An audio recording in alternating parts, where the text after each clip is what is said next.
ஆமா, ரயில்ல பயணம் செய்யும் போது அறிமுகம் இல்லாத நபர்கள்ட்ட எதையும் கொடுக்க வேண்டாம், எதையும் வாங்க வேண்டாம். அதே மாதிரி ஒரு எமர்ஜென்சி கால் பண்ணி தர செல்ல கொடுக்கலாம் கேட்டா கொடுக்காதீங்க. அதெல்லாம் எடுத்துட்டு ஓடிடுவான். அதனால இந்த கொடுக்காதீங்க. லேடிஸ் ஜுவல் போடுறீங்கன்னா தயவுசெய்து துணியை போட்டு மறைச்சிடுங்க. காரணம் நீங்க ட்ரெயின் ஜன்னல் ஓரத்தில் உட்கார்ந்து இருப்பீங்க, ஜன்னல் ஓரத்துல படுத்திருப்பீங்க.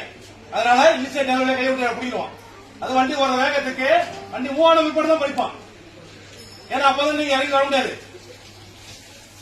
அதே மாதிரி ட்ரெயின்ல அறிமுகம் இல்லாத நபர்கள்ட்ட டீ, காபி, கூல்ட்ரிங்க், தண்ணி, பிஸ்கட் இல்ல எது தின்பண்டங்கள் எது கொடுத்தாலும் வாங்கி சாப்பிடுங்க. அதெல்லாம் ஆபத்தானது.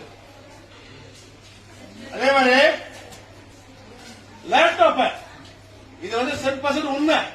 ரயில்வே ஸ்டேஷன்ல லேப்டாப் யூஸ் பண்ணீங்கன்னா தயவு செய்து மேல மாட்டி வைக்காதீங்க. ஏன்னா உங்களை வாட்ச் பண்ணுவோம். நான் நிறைய விஷயங்கள் நிறைய பார்த்திருக்கேன் அந்த மாதிரி. அதுக்காக தான் சொல்றேன், லேப்டாப் ரயில்வே ஸ்டேஷன் யூஸ் பண்ணிட்டீங்கன்னா கையில வச்சுங்க, மடியில வச்சுங்க, தலையில வச்சுங்க. தயவு செய்து மாட்டி வைக்காதீங்க, அடிச்சுவோம். அதே மாதிரி படிக்கட்டு ஓரங்கள் நின்று அல்லது உட்கார்ந்து பயணம் செய்ய வேண்டாம், உயிருக்கு ஆபத்தானது.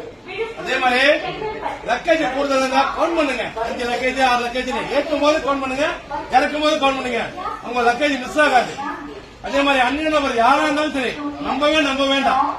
இதை கொஞ்சம் ஒபே பண்ணீங்கன்னா உங்க ஜேர்னி வந்து ஹாப்பியா இருக்கும். சரிங்களா? நன்றி, வணக்கம்.